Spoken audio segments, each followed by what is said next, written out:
Today, China has published a paper with detailed data on more than 44,000 confirmed cases of COVID-19. This data give us a better understanding about the age range of people affected, the severity of the disease, and the mortality rate. As such, they're very important in enabling WHO to provide good evidence-based advice to countries. We encourage all countries to share their data publicly. The data also appear to show a decline in new cases. This trend must be interpreted very cautiously. Trends can change as new populations are affected. It's too early to tell if this reported decline will continue. Every scenario is still on the table. It also appears that COVID-19 is not as deadly as other coronaviruses, including SARS and MERS. More than 80% of patients have mild disease and will recover. In about 14% of cases, the virus causes a severe disease, including pneumonia and shortness of breath.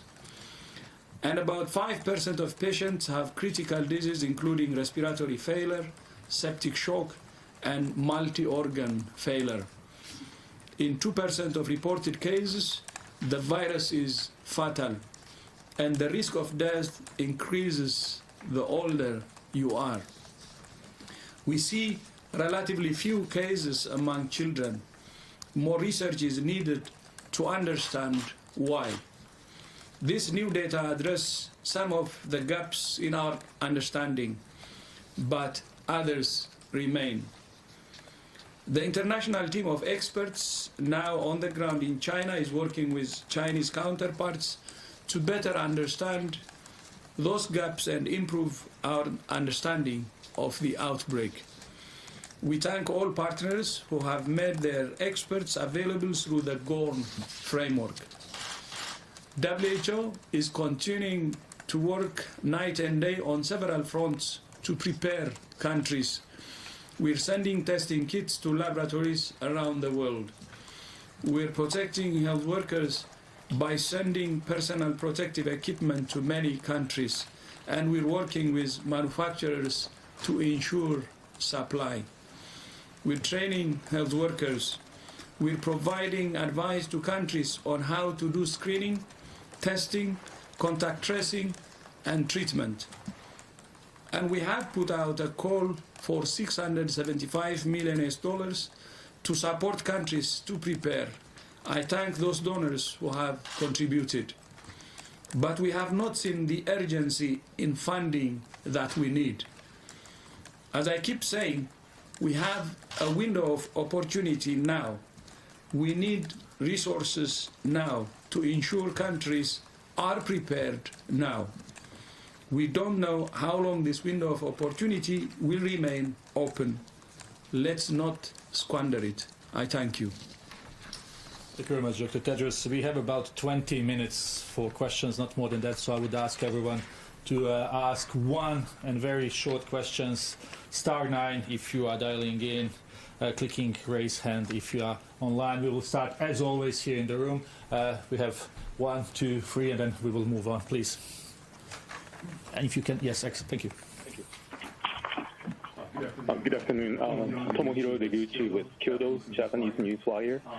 My question goes to Dr. Ryan on WHO's risk assessment for coronavirus disease 2019. Please correct me if I'm wrong, but I understand that WHO uses the word pandemic phase specifically for influenza outbreak cases. But should the global risk assessment of COVID-19, which is high now, turns into very high in the future, would it be safe for us journalists to say or call it pandemic in general terms? Thank you. Yeah, I think we need to be extremely cautious in using the term pandemic. We had lots of controversies during the H1N1 situation around when it was pandemic and when it wasn't pandemic, and I think we need to be careful. The The real issue here is whether we're seeing efficient community transmission outside of China. And at the present time, we're not observing that. And as such, we're not in a position to have that discussion. What we're seeing is, again, as we said previously, the majority of cases outside China have a direct link still back to China. And of that transmission that's occurred in countries outside China, the majority of that transmission can be traced through existing transmission chains. So therefore, I think we have to be very, very careful not to drive fear in the world right now, and I'd be very cautious in using the words you have used. We've said it, the risk is very high in China, it is high regionally, and it is high around the world. That is not the risk is high of a pandemic. The risk is high that the disease may spread further, and I think at face value that is true. I don't know, Sylvie, you may have a comment on this. No, I think you are right. I think the difficulty with certain words is that their interpretation varies, and for general public, very often pandemic is really the worst case scenario. And so I think we need, before qualifying the event as the worst case scenario, we need a lot more evidence and a lot more data, and so that's why I think we need to be cautious, because it can really create panic. Unnecessarily, because what is important currently is that we all agree on the risk assessment so that we can all tackle the virus the same way. Thank you very much. Then we go to Chen. Yang with Xinhua News Agency. A joint team of Chinese and WHO experts has begun field inspections on the outbreak on Monday. So up till now, any updates on the latest findings and next steps in the coming days? Thank you. Yes, the team have had a series of face-to-face meetings with Chinese counterparts. And it's excellent to see such eminent international experts working side by side with their Chinese counterparts now. Much of the work over the last 72 hours has been in laying out and agreeing on what are those outstanding questions. We've been speaking about those unknowns, and it's agreeing what we know, agreeing what we don't know, and agreeing what is the best way to access the information on what we don't know. The team will then be able to go and visit provinces and see things on the ground and continue that work together. And again, we reflect on the fact that this is a collaboration between Chinese scientists and scientists from the international community, and it should be seen as such. Chen, please, and then Agnes, then we will go online. Okay, Chen from Xinhua News Agency. My question is, a WHO advisor recently said that new coronavirus could infect 2/3 of the globe. It's still today a concern of the world. What's your comments on this estimate? Thank you. WHO works with many people around the world, and people can express views on likely scenarios. And many of you have seen the various ranges of R0 or R0 that's been proposed, and all of that is important in generating hypotheses for possible scenarios in the future. But we've dealt with this previously because we had some of the same predictions last week from other scientists. All predictions are important. Most predictions are wrong. And I think we need to be careful with that. Agnes, please.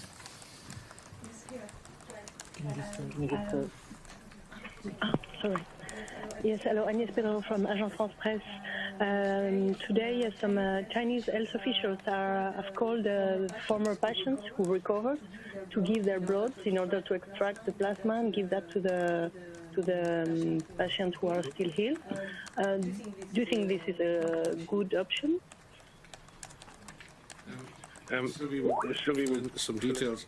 The use of convalescent plasma or hyperimmune globulin has been part of the treatment of severe infectious diseases going back almost to the beginning of when we understood viral infection. We've seen it. We see it in rabies. We've seen it in other infections, and it has proven effective and life-saving in a number of different diseases. Diphtheria being one most recently, where we use a similar approach. So it is a very important area to pursue. And again, we will need to look at how it's used, which patients are most likely to benefit from its use, when during the course of the illness it will be beneficial. Because what hyperimmune globulin does is it concentrates the antibodies in a recovered patient, and you're essentially giving the new victim's immune system a boost. You're giving them a boost of antibodies to hopefully get them through the very difficult phase. So it must be given at the right time, because it mops up the virus in the system, and it just gives the new patient's immune system a vital push at the time it needs it. But it has to be carefully timed, and it's not always successful. So it's a very important area of discovery, and I believe they're starting trials on that in China. But it's a very valid way to explore therapeutics, especially when we don't have vaccines or we don't have specific antivirals. Thank you very much. And just to add that, of course, the protocol how it's used is very important, and especially the safety, because as you know, with blood products you can also transmit other diseases, so the protocol of purification is very important, and as well as the scaling up, how many patients can get this therapy, because it's not it's not easy to produce, and so that's why all those aspects need to be carefully assessed before we use it widely. Thank you very much, Dr. Briand. We will go online for a few questions. Let's start with the China Daily. Can you hear us, please? Please.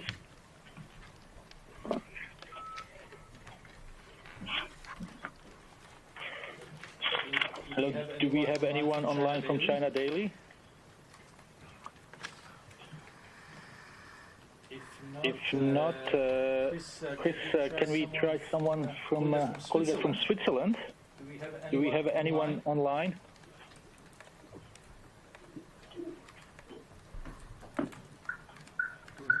Hello? Hello? Can you hear us?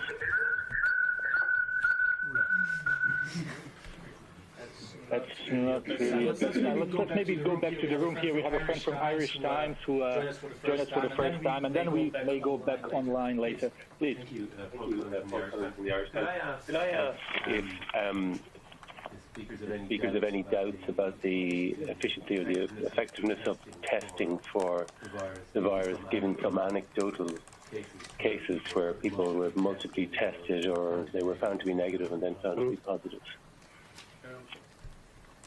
No diagnostic test is foolproof, and we've seen that with screening programs and others around the world, especially when tests are new and validating those tests. So there's always a small chance of a false positive or a false negative, someone who's told they're positive when they don't have the virus, or sometimes someone told you don't have the virus and they subsequently turn out to have that virus. So it is an important consideration, and that's why clinical suspicion and intention to treat diagnosis is always very important.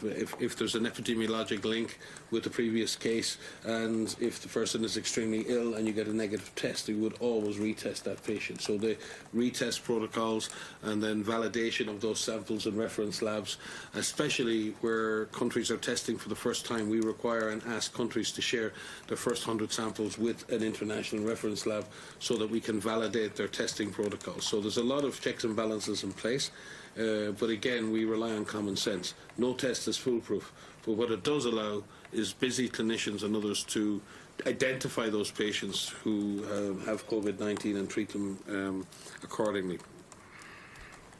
Very much. We will try one more time to go online. We have someone calling us from Canada. Can we try? Can we try? Can you hear us? Yes, can you hear me? Yes, please. Can you introduce yourself? Yes, my name is Jean-Benoit Legault. I am with the Canadian Press in Montreal. There are reports that roughly 100 passengers have now been infected on board the Diamond Princess. What more can you tell us on that front? And if possible, I would like to hear Dr. Briand very briefly on this matter. Thank you. in French. Thank you. No Francais.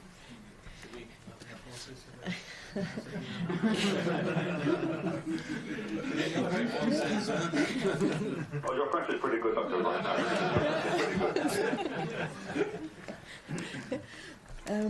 Yes, so on this issue, I think what is clear is that it's very difficult to make sure that the infection prevention and control measures are difficult to implement in a ship environment because there are a number of factors that are very difficult to be put under control, and we have seen this in many other occasions for other infections like for noroviruses or other type of infections. So it's not specific for COVID-19, and so that's why we are working very closely with the various constituencies, the Japanese authorities, but also the chief medical officer on those cruise ships to see what would be the best measure to put in place to protect the people on the ships, but also make sure that we still stick to our objective, which is the containment of the virus. And I think this is what we are going to, that's what we are doing currently. Also be very cognizant that we need to make sure that we focus on our objective, public health objective, which is to contain the virus and not to contain the people, and making sure that we can have a right balance between the health of the population in Japan and other countries, but also the health of the people being currently on this boat. And so we need to have those balance. And it's currently quite difficult because there are still many unknowns on this virus, and so measures are implemented and assessed currently and monitored on a nearly hourly basis because we learn every day and every hour more about this disease and this virus. Can you please just shorter version in French? Okay, this time. Okay. Donc, effectivement, nous travaillons de concert avec les autorités japonaises, mais aussi les autorités, les médecins qui s'occupent de ce type de bateaux et de croisières pour essayer de trouver tous les éléments qui vont nous permettre de gérer ce risque sur le bateau. Comme il y a encore énormément de choses qu'on ne connaît pas sur ce virus et sur cette maladie, on met en œuvre les mesures qui nous semblent le meilleur possible pour protéger la santé des gens qui sont sur le bateau, mais aussi protéger la santé de la population japonaise. Et donc, nous sommes constamment en train d'essayer de trouver le bon équilibre pour toutes ces mesures. Et comme je l'ai dit en anglais, l'objectif est de contenir le virus, mais pas nécessairement de contenir les personnes, c'est-à-dire l'objectif n'est pas de les empêcher de voyager, mais bien et juste de préserver l'intégrité physique et la santé de différentes communautés. To the owners of the Western Dam and the Crown Prince, the Princess Princess, because they've been exceptionally open, transparent, and cooperative throughout this whole process, and that's something we deeply appreciate. Thank you very much. Let's try to get Sarah Jerving from Devex. Sarah, can you hear us? Yes, thank you. I just had a question about the reported figures. So in your daily updates, WHO is reporting laboratory cases, but at the beginning of this press conference, you used laboratory plus clinical cases. I'm wondering what the media should be reporting, laboratory or clinical cases. Yeah. The data we received this morning doesn't disaggregate between the laboratory and clinically confirmed cases. That's why we've reported that gross number. I believe we will continue to report both numbers as they're made available, but I think the overall number combined of both will probably be a better number going forward. But we're working with our colleagues in China to see whether they will be reporting both numbers on a daily basis from here on in. Thank you very much. Let's try to get quickly one or two more questions before we conclude. Michael from CNN, can you hear us, Michael? I can hear you. Can you hear me? Yes, please go ahead. Yes, please, go ahead. Okay, I'm Michael Bosticker here. I'm a contributor to CNN. First of all, I'd like to salute you for your great information sharing efforts. I'm sure I speak on behalf of everyone that we're very grateful. Mr. Director General, at the beginning of the outbreak, you mentioned how important media are as partners and how important information sharing is. I'm sure you've read the same stories we have about video bloggers and others in China being arrested or detained or simply put under quarantine. And I'm wondering, given that kind of cloaking of information, if you will, whether you're prepared to address this issue with the Chinese authorities and remind them of how important during an outbreak like this is free flow of information, as long as, of course, as it's accurate and verified. Thank you. Mm-hmm. Would you like to? No, we always encourage and would always encourage openness. We say the same, and one of our own principles here is we don't, when we get misinformation, our job is not to go after the people who release misinformation. It's to put out good information and give people the best information. So it's not about going after the messenger. We do encourage openness and transparency at all levels. It is the best way for public health to do its job. And it doesn't matter what country you're in, it doesn't matter what level you represent. So openness and transparency is the way forward. And we do always, like in the case as Sylvie referred to, the quarantine ships, we always have to balance the public and common good against the rights of the individual. And sometimes that's a very difficult balance to strike. And that has been a historical balance to strike. And we've seen that in 1918 in the Great Pandemic, where governments, including your own in the US, had to make some very difficult decisions about quarantine, very difficult decisions about information sharing, and that is, you know, it's something that you can't ignore, and it's very important that all governments are able to balance the good of society and the community against the rights of individuals to openly communicate. Thank you very much. I think we have time for one more question. Thanks, yes. But short one, please. Hugo Miller from Bloomberg News. Dr. Ryan, you were just talking about protecting the rights of the individuals. And although travel advisories are to be taken very seriously and not entered into lightly, is it too early to talk about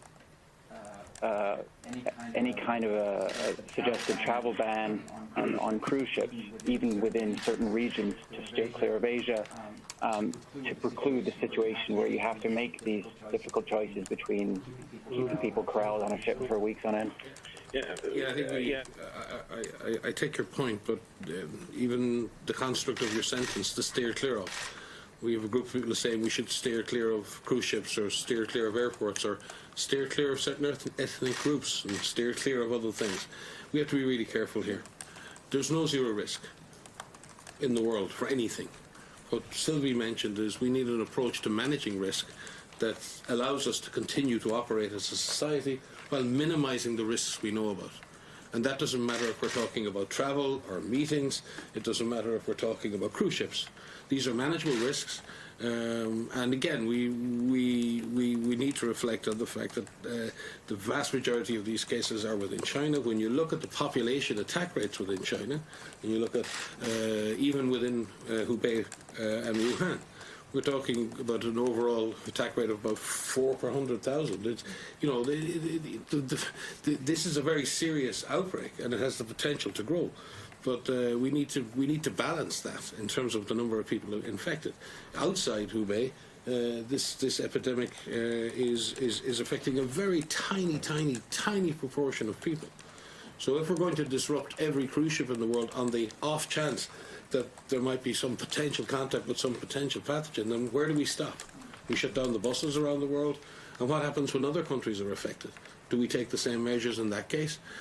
So we need to be extremely measured in what we do, and everything we need to do needs to be based on public health.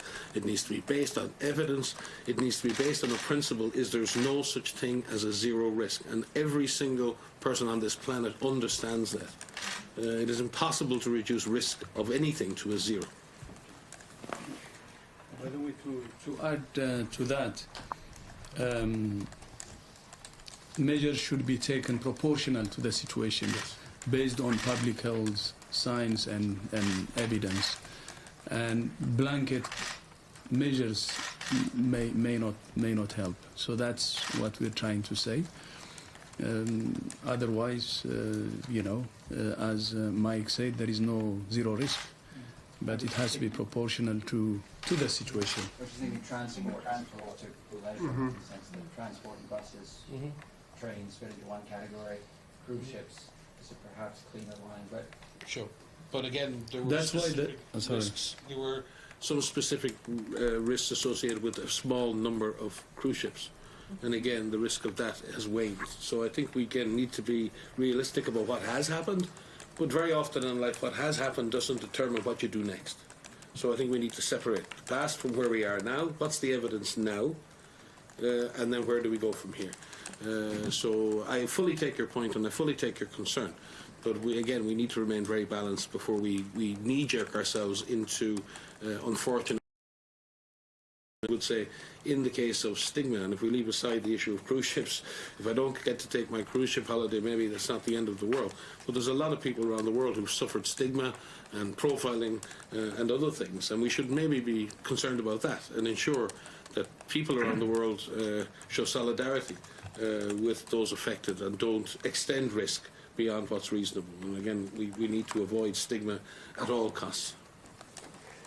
Thank you very much, Jamie. I'm really sorry, but we'll have an opportunity again, and our guests have to go now, so we will conclude here.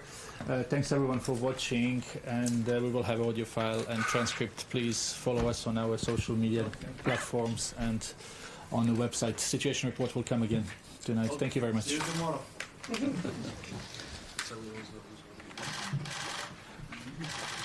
You are muted.